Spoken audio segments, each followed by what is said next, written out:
Welcome to Talk South Asian to me. My name is Michelle. And my name is Anusha. Tune in every Thursday at 5 p.m. Central and hear us react to each other's stories about mental health and growing up in different South Asian households. And remember, this podcast is not therapy. Engage with what feels entertaining and resonates with you and leave what doesn't. Alrighty, let's get into today's letter. What letter are we at, Michelle? X. X. Which is crazy. We're at the last couple. Yes. We've done a lot of topics. We've gone a lot of topics. We have. I'm excited for this topic. You are? Mm-hmm. It's an interesting topic. Yeah, it's a different. Curious, yeah. I'm actually really curious to know, before I tell you my research, what you would think about this topic. So, without all of this suspense building, what is the topic itself? So the topic was X factors in mental health. What does that mean? So basically today we're going to be discussing the lesser known or maybe unexpected factors that can significantly influence mental health. Obviously, this is not anywhere near a comprehensive list, but just to get the ball rolling, to get people talking, just talk about a couple of these things. So before I go into all of I think I have like 7 today. So before I go into those 7, are there any that you can already think of that you think I might have included in the list? I feel like so it's so interesting and subjective, this topic, unexpected, lesser known factors, because that could mean so many different things for different people. Yeah. But in my head, when I when we talked about this topic first, I was like, okay, like what is unexpected to me, or what is like something that affected me my whole life, and like I didn't realize until later, or like it was unexpected. It was a factor. So I think like one, like a little teaser into my story is like physical health, right? Illnesses, that could be one. Yeah. Surrounding you or you experiencing it yourself. Socioeconomic status could be another one. I think like cultural and society like values, that could be another one. Those are things that like came into my mind when I first heard about this topic. Yeah, and bingo, all of those things definitely are part of it. I actually don't talk about all of them in this. I chose to focus on, I think, one of the ones you said and a couple of other things. So I'm actually really excited to hear your story, because you're going to cover some of those. Yes. So I'll kind of go through what are the 7 topics, and then I'll break them down. So the 7 X factors that I chose to focus on for today's podcast were 1, socioeconomic status, which you said. 2, weather. 3, nutrition. 4, sleep. 5, social media. 6, home decor. Oh, interesting. And 7, I like that one. And 7, last but not least, birth control. But also, I'm going to go ahead and lump medications into them. Okay, so anything immediately kind of been like, or you're like, yeah, that makes sense? Yeah, majority of them made sense to me, but the home decor was like, oh, I mean, it makes sense. It's interesting, I never right? thought of it. Yeah, it's interesting. Yeah. I know. I loved seeing that, because like we'll get into it, but like basically the idea is color theory, right? And like makes sense. We already know like certain colors make us feel certain things. You know, a lot of the food industry chooses red and yellow. I'm not going to say which ones, but you know, because it makes you hungrier, supposedly, right? Blue, very calming. So we'll get into it, but like it's kind of cool. I never really stopped to really like think about it, but it's true. No, it makes sense. Yeah. Okay, well, we'll start with the first thing I mentioned, which is socioeconomic status. So this one I picked up let's call it a blog article. So blog article, because I can't choose which one it is. I don't know the difference. What's the difference between a blog and article? I don't know. But anyways, it's by All Points North Private Practice. Okay. And basically they were talking about how, I'm picking up a specific quote, they were talking about how people who experience poverty, either as a child or an adult, are placed under intense stress that can exacerbate mental health symptoms and contribute to mental illness.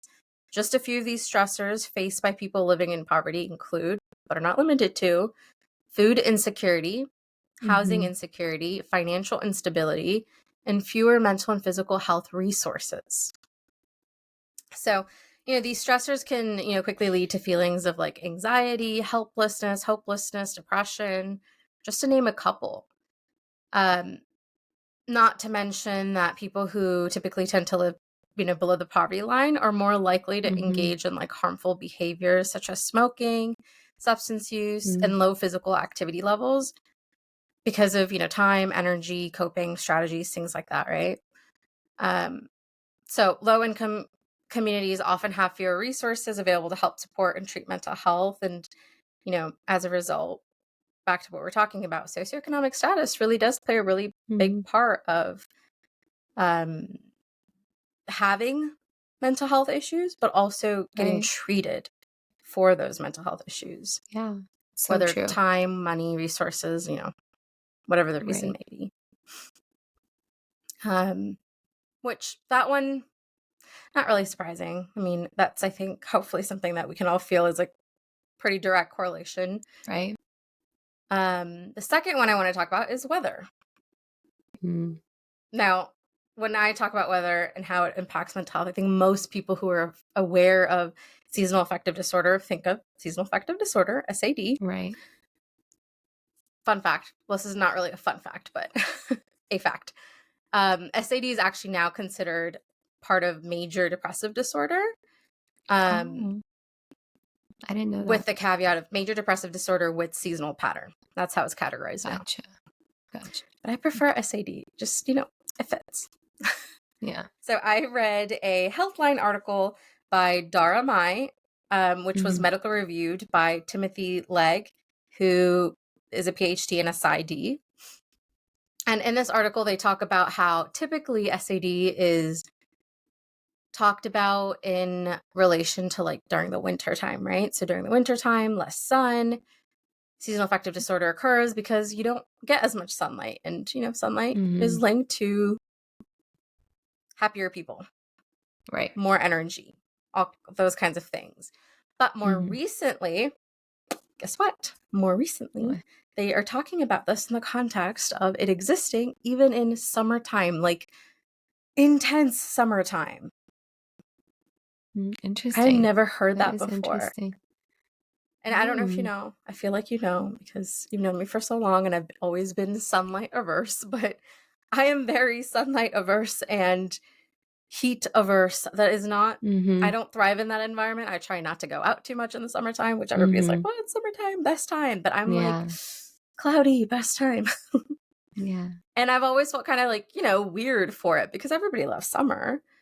And, sunny days and all that, except for me. So I always thought it was a little bit weird that I didn't. But now I feel so validated because there's a lot of research that literally just came out this year that talks about how SAD can also exist during the summer times because of too much heat and or too much sunlight. So too much of a good thing can be a bad thing. Yes. Balance always is key. Right. So in the article, they talk about how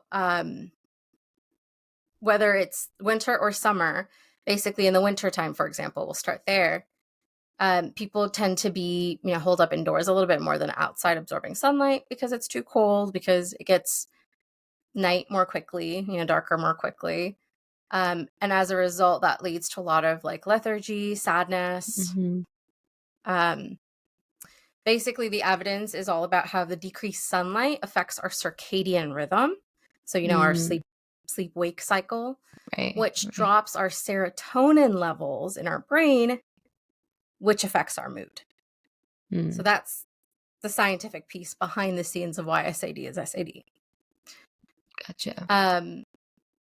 Now, on the other hand, like I just said, too much sunlight is also not a good thing because too much sunlight turns off our melatonin production, which we need at nighttime, right? It's also part of like the sleep-wake cycle.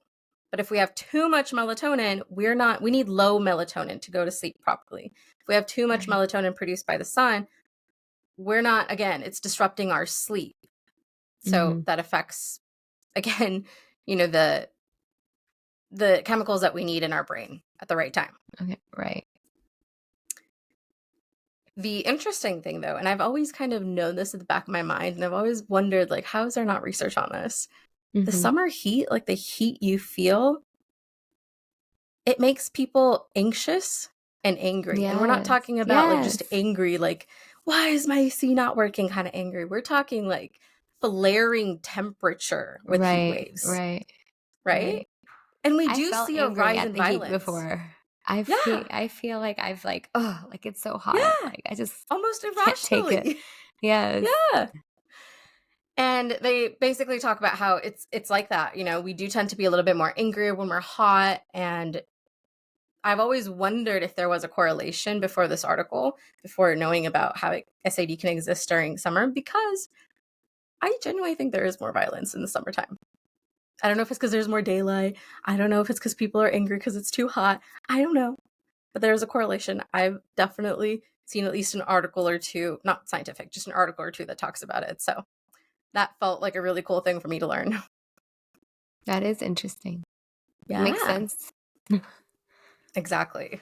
So to talk about nutrition and sleep, I read a blog on Juno by Dr. Arati Agarwal, and she talks about how for nutrition in particular, how our brains need various nutrients to function correctly in regular moods.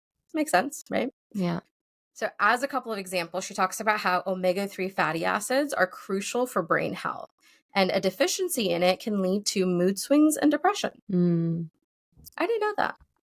Yeah. That was an interesting learn for me. Yeah, I did know about the correlation between vitamin D, though. So apparently, I know this, but apparently a lack of vitamin D and various B vitamins have been linked with mood disorders such as depression and anxiety.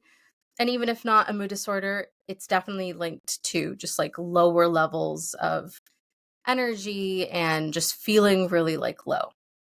Yeah. So, end of the day, moral of the story, maintaining a balanced Take diet, your vitamins. rich in all the vitamins, all the minerals, is good for our mental health and well-being, and our physical health and well-being. They're all connected. It's so crazy how balancing your diet or taking your vitamins can really fix and help your mental health, improve your mental health. Oh yeah, absolutely. So I'll talk about that actually. It's part of my story, but it's insane. Okay. Like you can actually see its effects. I saw its effects recently, and I'll go into that later.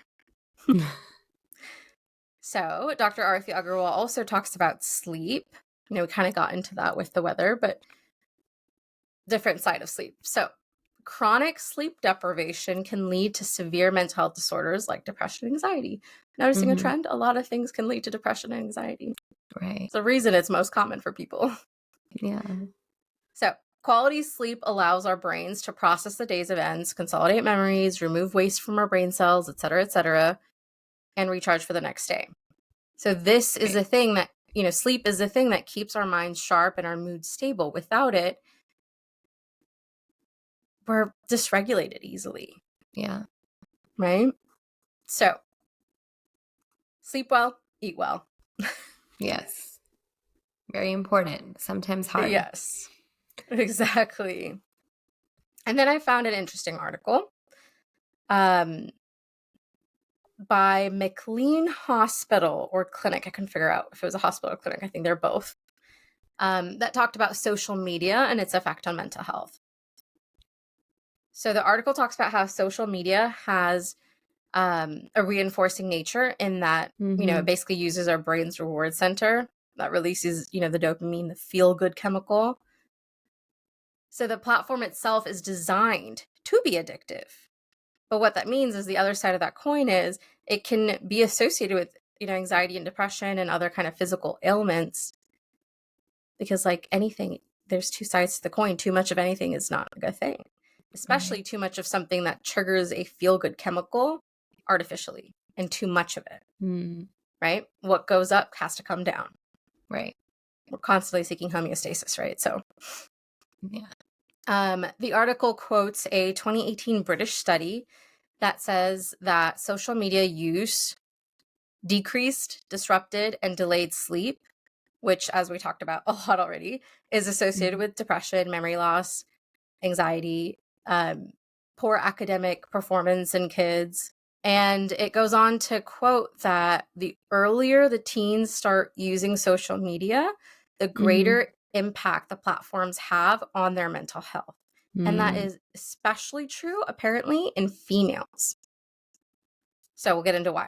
While teen males tend to express aggression physically, females do so relationally by excluding others, sharing hurtful comments. So social media increases the opportunity for such harmful interactions. Yeah. Which makes sense, right? Rise of cyberbullying and all that. Yeah.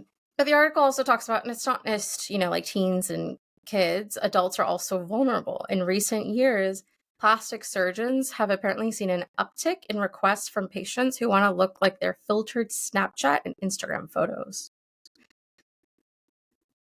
It has an effect on our it has an effect on our self-esteem, body image issues, unrealistic confidence expectations. issues. Yeah, exactly. And this one is, I mean, it's funny to us listening, but it's sad to the people experiencing it. The part of the article also talked about an example of how in a New York Times article that ran in June of 2018, it featured a newlywed couple who had nearly separated after their honeymoon. And the reason was that the wife spent more time on the trip planning and posting selfies than she spent with her husband. Oh, wow. Wait, repeat that one more time. So the couple that had gone on their honeymoon, they had nearly separated because the wife had spent more time on the trip planning and posting selfies than she spent with her husband. Wow. I know. And it's funny. Why am I not surprised though? Yeah. Why am I not surprised? I don't know. That's just the state of our world, I suppose. Right. Social media. All jokes aside, that can be that's essentially what social media does, though. It can sometimes be seen as something that can be connecting to people all over the world. But then it takes away from the people in our lives in the moment. It does. I believe in that. Like the number of times I've gone to a restaurant and there's like friends or a couple that's sitting together, and instead of connecting and talking with each other, they're both on the phone. Yeah. Right. Like I've seen some instances where like they're on the phone looking at the same phone at the same time, like looking at something together, which is different, I think. But it's like, that everybody's quiet. They're just on their phones. And I'm like, you're here, together. So like, it's social media can take up a lot of space and time. Makes quite a big impact for sure. Yeah. It creates a lot of disconnection and dissatisfaction within their lives.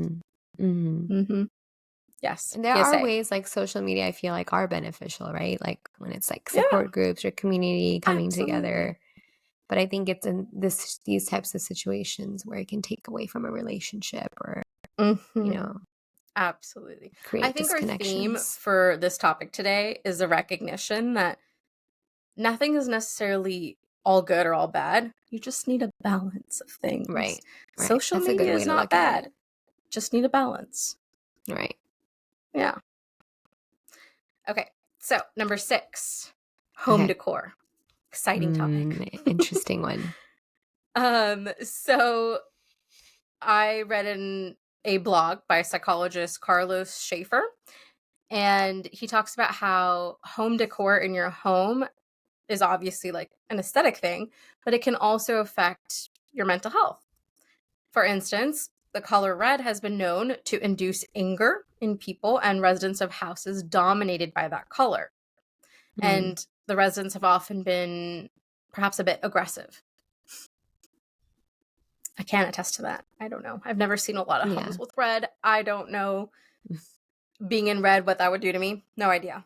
But I agree with the latter half. Study? Are these like studies that they've, like, it's like a research study that you're, okay. No, this was a blog, but okay. He mentions how like there are research studies on this. I haven't personally looked into that, but I do know that there definitely is research on how certain colors make us feel things. Right. For example, restaurants purposefully choose their color scheme. Again, there is a certain red and yellow fast food, McDonald's, that Right. uses red and yellow because they induce hunger. Like it makes Yeah. you hungry looking at those. Interesting. Yeah. So a lot of like restaurants will use those kinds of colors if they know the psychology behind it and all of that. Mm-hmm. And there is research on that. I wasn't aware of research specifically on anger and red, although they are often tied together. Like I've heard of it, but I haven't read research articles or seen it in real life. Yeah. I don't think a lot of people choose like so much red in their houses. So I don't know. That makes sense. Yeah. Makes sense theoretically. Right. And then the rest of his article about home decor in particular talks about how interior decorators and designers recommend the use of soothing mix of colors for homes, typically. So it'll help create, like a calm, homely ambiance. Colors like yellow, blue, pink, beige, those kind of colors are pretty soothing and tend to generate like relaxed, calm, positive vibes. Yeah. So I just thought it was an interesting one. I haven't ever really thought about, how that can really impact. I mean, typically I feel like when I think about home decor, I do tend to gravitate towards like blues and like beiges just because they do feel calming. But I didn't like the mental gymnastics of putting that together. I did not do. No, it makes sense to me. I mean, my sister studied this like in her undergrad, right? Interior design and psychology. And she wants to like see how both really connect. And it's true, like people have whole careers out of this. Feng Shui is like an example of how you arrange a space, what colors you use, what you do, energy, right? Like, so it makes sense. Yeah, it's a fascinating topic though. It is.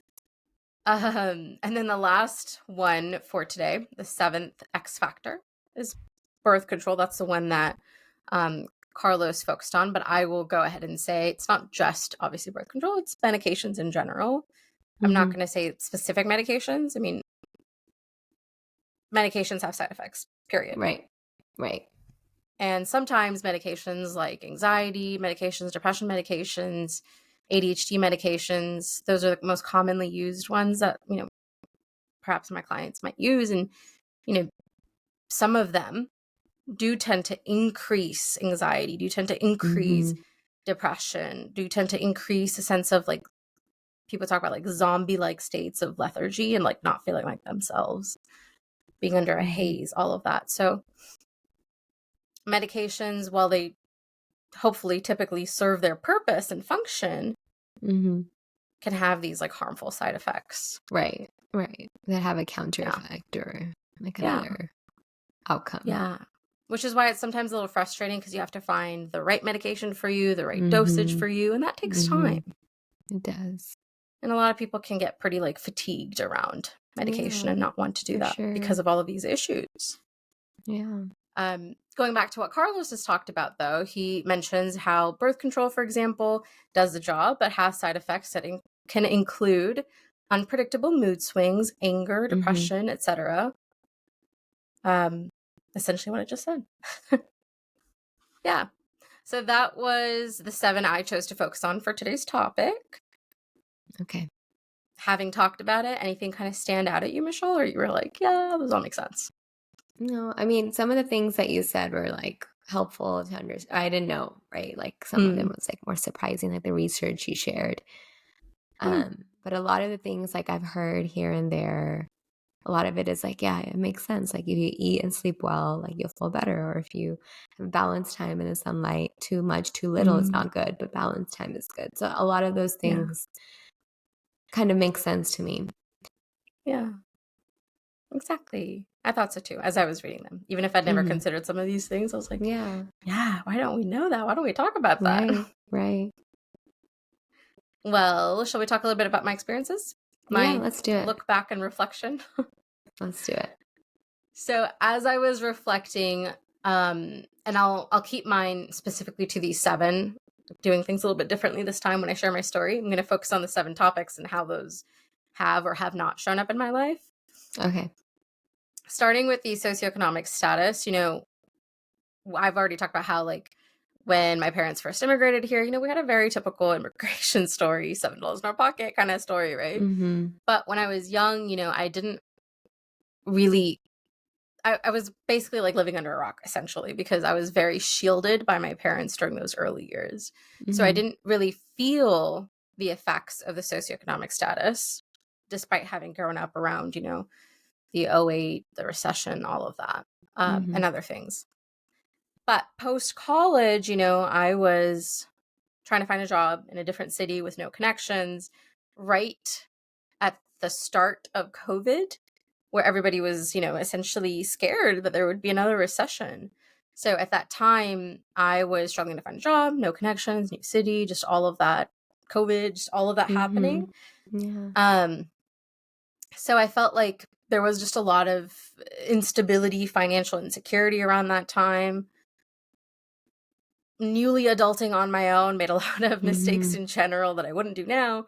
A lot of learning experience, but all of that to say, that did leave a lot of anxiety for me. And when I was trying to find like little jobs to kind of hold things over, like I was pretty depressed because of, just everything that was happening, the fear, the situation, the timing, just all of it. So definitely when I was young, I didn't really notice any of the socioeconomic status affecting us. But as an adult, being the person who has to pay the bills, I could see those effects. And thankfully, it didn't last that long. Within a year or like however long it was, we got on our feet, we figured things out. But, it makes sense how even that small amount was just so much for me. Like, imagine chronically living that way. Right. Really takes a toll. I'm sure. Yeah. And I kind of already talked about, the weather and how I'm definitely really sensitive to sunlight, light in general, but sunlight and heat. And so I guess had SAD with summertime, and we're in Texas. Most of the time is summertime. Right. 3 seasons, summertime. But I never knew that. I didn't have like the words to say that before this year because it wasn't really talked about. So this year felt really validating. I kid you not. Like I sent that article, I researched it, sent that article to literally everybody. And I was like, see, I'm not crazy. There is a reason I don't like summer in your face. No, it's good. I felt so validated. I'm glad you feel validated. Weird. Yeah.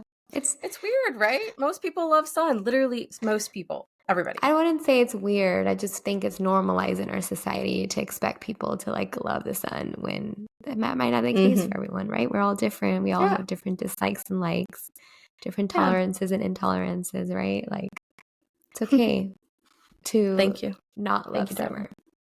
Thank you, darling. I appreciate that. I know how much you love Usually everybody's like, ew, you don't like summer?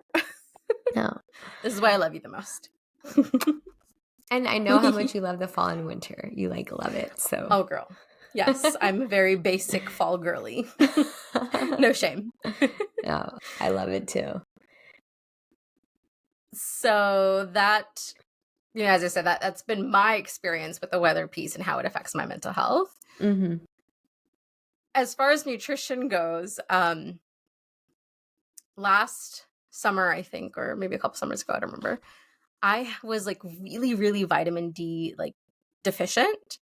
And I was definitely feeling very, very low, very lethargic, very, I would even say depressed. Like I was more in a chronic kind of stuckness of depressive state. And then I had my blood work, so I started taking vitamin D more regularly, and I saw an uptick. So now I'm not always great at it. If my doctor is listening, I'm so sorry. Like, I'm not always great at taking my vitamin D, but I will know, like, if I start to feel lower and lower and lower and it keeps getting lower, my moods, I'll be like, oh, when's the last time I took my vitamin D? There is. I mean, it's not a fix-all, cure-all, but there is a real correlation there, and it was kind of cool to see that in real time. Yeah, and look at your awareness, like your self-awareness and the awareness of your body and how it feels. That's awesome.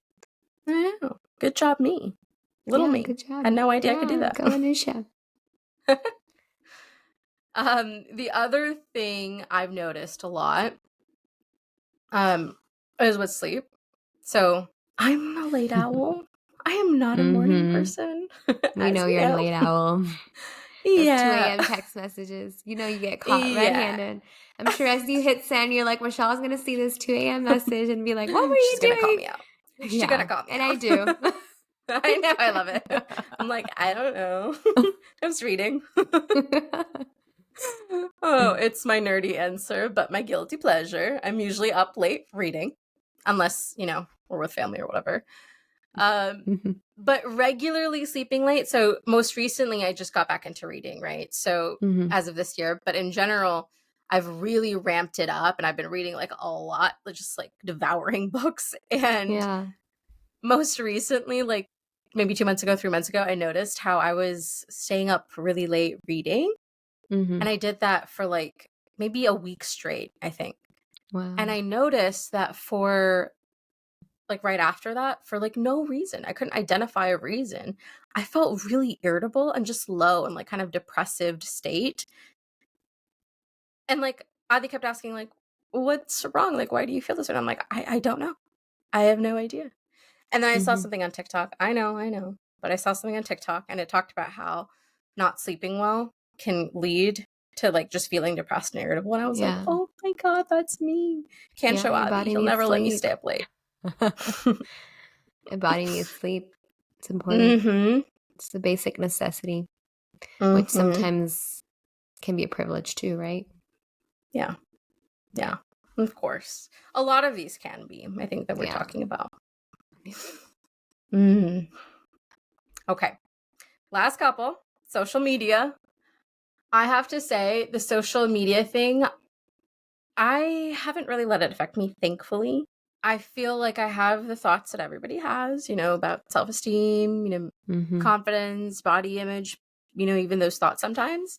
But I never really got swept into it. I don't know why. Maybe I'm too old for social media. I don't know.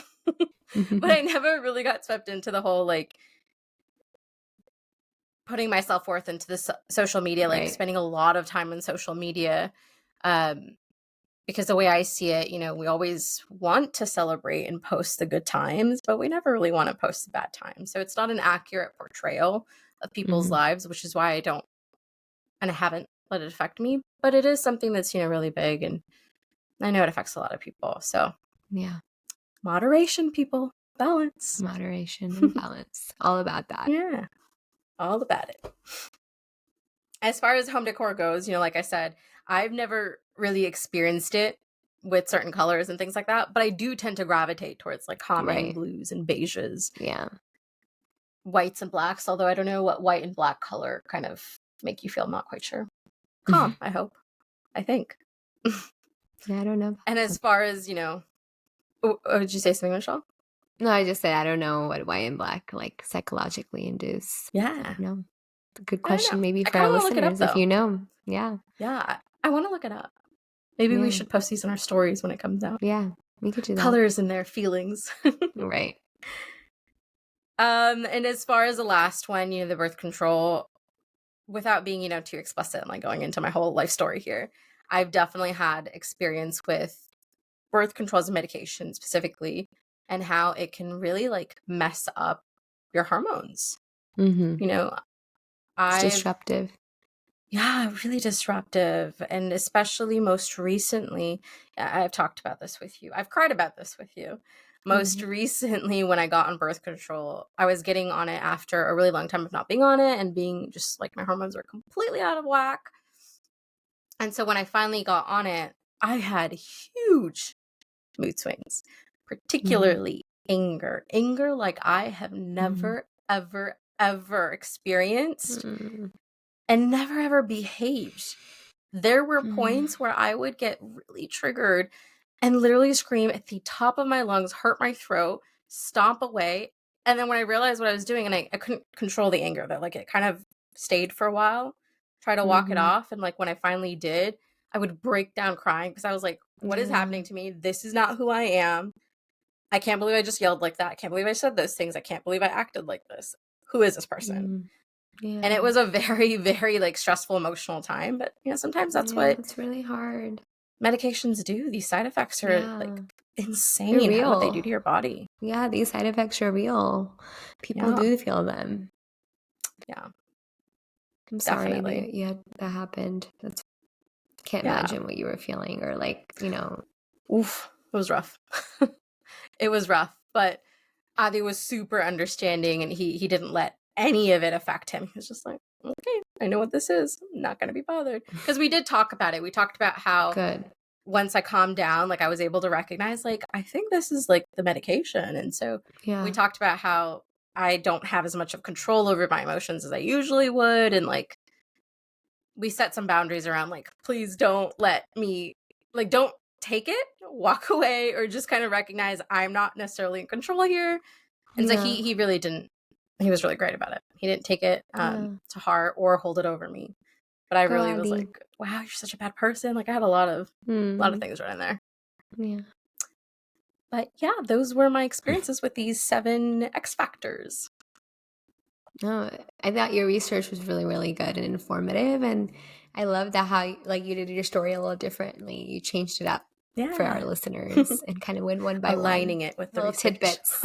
Yeah, I really like it. And it was very informative. And it was kind of, a different way to look at your experiences, like in a different light, very, very informative. Great job. Thank you. Bow. Yay, applause. Okay, so I will do a little bit different spin on it. I'm probably going to just talk about 2 total. I didn't have the 7 list, so I kind of went with what I decided in the beginning. I know, but I was like nervous too. I was like, what if I'm like completely going in the wrong direction? And if so, oh well, like it's going to be a learning on this podcast episode. Okay, Yeah.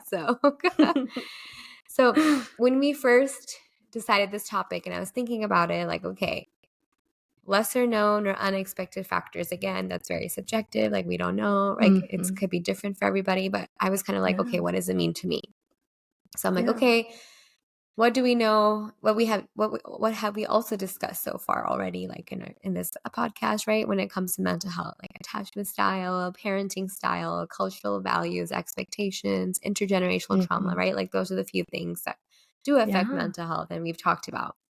But I was like thinking deeper, and I was like, what are the unexpected ones that maybe it was unexpected for me in my experience growing up or recently, right? That like have a direct impact on my mental health, but I didn't realize until later, or like, it's still surprising to me that it does. So the first one I wanted to talk about was the illness in my family, like the chronic illnesses. And then the second one I wanted to talk about, it's a little twist on one of the ones that you shared today. It's not my socioeconomic status, but my parents' socioeconomic status and them growing up with that. Their socioeconomic status that they grew up with. Yeah. So those are the 2 ones I want to talk about. But I'm going to start with chronic illness first. So I don't think I realized until recently how much chronic illness surrounds me and how much it's affected my entire family's mental health. When I was in grad school, there was it was like a family systems course that I took, and we had to make like a medical family tree. And it was like literally on both sides of my family, like all of it shaded. It was crazy, Yeah. And like it was like a realization, like, wow, like it really does surround me. It's in my genes, right? So we know that chronic illness affects a person's daily life, right? It can sometimes affect one's food choices, what social activity they can participate in, what job they can and cannot do, and the list keeps going on, right? There's just so many aspects of life that chronic illness can step into and affect. But I wanted to focus on it can also affect the people that are surrounding the people that have chronic illness. So like the caretakers. These people can feel guilt about being the healthy one and not the one who has the chronic illness. I think when it comes to the South Asian culture, especially the culture that I grew up in, like my parents, that mentality of like using the doctor or going to the doctors and using the doctor's advice as a very last resort, which can be like very hard for the outsider who's not sick, right? To observe like they're suffering, but they're not seeking help right away. And I know there's like so many layers there by itself that we can dig into, so I won't dig into that. But it's just so easy to think that like physical health and mental health are separate, but they're not. Even if it's not your own physical mental, if it's like a physical health of your loved one or someone that lives with you that you really care about. Um, and so like that's an experience I've had growing up, is like being in a household, like of being the minority of not having a chronic illness, and then every like surrounding me is chronic illness, right? It's normal to like everybody to take medications, everybody to like go to reach routine doctor's visits, whereas like I didn't have to, and that was a privilege on my end. But like, you know, that guilt would often loom over me. Sometimes does, also still does, or like the helplessness of like, you know, they're adults. I want them to seek help right away, but they're making the choice to like do other things first and then. And so I would like, when I first started therapy, this was not one of the topics I thought I was going to talk about like a lot. But I think like the majority of the work I've done in therapy like is surrounding my experience in this with this. So it was definitely surprising and unexpected to me, this factor that affected my mental health. Wow. I'm sure, you know, it is hard to have loved ones struggle and then maybe like know that part of the struggle could be helped if you did XYZ, or, you know, like feeling like there were things that they could do, but maybe, you know, for lots of reasons, they just don't want to or are ready to seek that out. It can be really hard as a bystander, as someone you love struggle. It's really hard. And like, you know, I've learned to like perspective take a lot, like something that might become easy to me might not be for like the other person. So definitely like, that's why it's like, you know, it's important. I tell myself like, it's important to treat others like an adult, even though I'm the eldest daughter. I want to parent everybody and parentify myself, you know? But definitely. I think creating that boundary for myself has really improved my mental health as well. Like taking away that responsibility and burden, which is something I've been working on recently. Not to mention, and that's hard enough on its own, but not to mention, you know, we like cannot take that responsibility on because you can't make people do anything. We have influence over people we love who love us, but that's just it. It's just influence. At the end of the day, they have to choose to do something. We don't have that control, and like that could be a part of that frustration, especially as like an eldest daughter, or like, you know, just somebody who loves and cares. Like, like I don't have that control. I can't make them do it, but like, gosh darn it, like, you just did it. You know, it's hard. It's so hard to break away from that mindset when you like it really had that mindset for a really long time. And you made yourself believe that, okay, if I do X, then this one, then they will do it. But if I don't do it, then they won't do it, right? Like it's important to distinguish between that I'm not the reason like they're making these certain choices. It's them making those choices. And I'm maybe giving my opinion and suggestions, but I'm not making them do it. Exactly. That's a hard thing to do. It really is. I'm really proud of you for even going on that journey and like being open to it. It is not easy. It's not. Still a work in progress. Still struggle with my eldest daughter complex. It takes a while. The second one I wanted to talk about was my parents' socioeconomic status when they were growing up. So I think I mentioned this in previous episodes too, right? My parents experienced completely different socioeconomic statuses in their lives. Prior to immigrating to the U.S., they faced poverty and extreme poverty. And thankfully, that wasn't the case when I was born, right? When they immigrated, you know, education was really important to them. So they tried to break that cycle by seeking out further education and becoming professionals and working. So I was fortunate enough and privileged to grow up in a middle-class household where I didn't have to experience that same poverty. But I feel that my parents, the poverty mindset was still there and it was stuck with them. And I think it has to do with that intergenerational trauma, their experience and their survival mode, right? So one example is that it is really difficult sometimes for my parents to get rid of things, no matter how reasonable it may seem to get rid of it. The hoarding is like real sometimes. Like if you visit my garage, it's pretty, you can see it. So I have an example. My sister and I, one day, this is like towards the end of my grad school. So I was getting ready to move out. My sister was Yeah. also like going back to school. This is like after COVID. Uh-huh. My sister and I decided to clean out our old room and collect things to donate, like organize our room and then figure out what we want to get rid of to make more space. We were ready just for a quick, like a big, large clean out. So we did this in the evening, and I think my mom was like at work or sleeping at that time. So we kind of did it on our own. It was our stuff, right? And so we went through our entire room, our closet. We packed large trash bags full of different things, clothes. We packed up these trash bags and put them in the dining room downstairs. And we were like, we're gonna go to the next day and pack our car and drop it off. But the next morning, we walked downstairs. The bags were completely opened. Things were taken out. It was a complete mess. Everything was everywhere in the formal dining room. And and our mom comes up and shares that she wanted to check everything to make sure we weren't giving anything special or valuable away. And which is fair, right? That she wasn't involved in our process. So we're like, okay.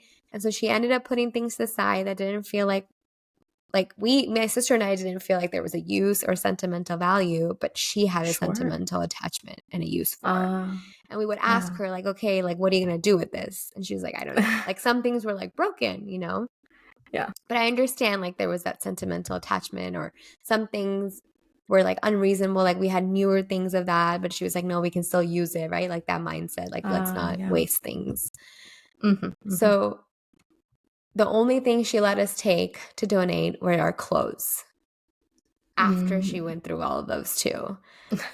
Right. And as of today, I'm not sure if the rest of the stuff was all taken, because she was like, oh yeah, like the rest of the stuff, you guys take the clothes, the rest of the stuff I'm going to go through and finish. And then whatever is left, I'm going to take it. But this was like 3 years ago. And I still don't know if it was taken. It might be just still sitting in our garage with years and years stuff untouched. Yeah.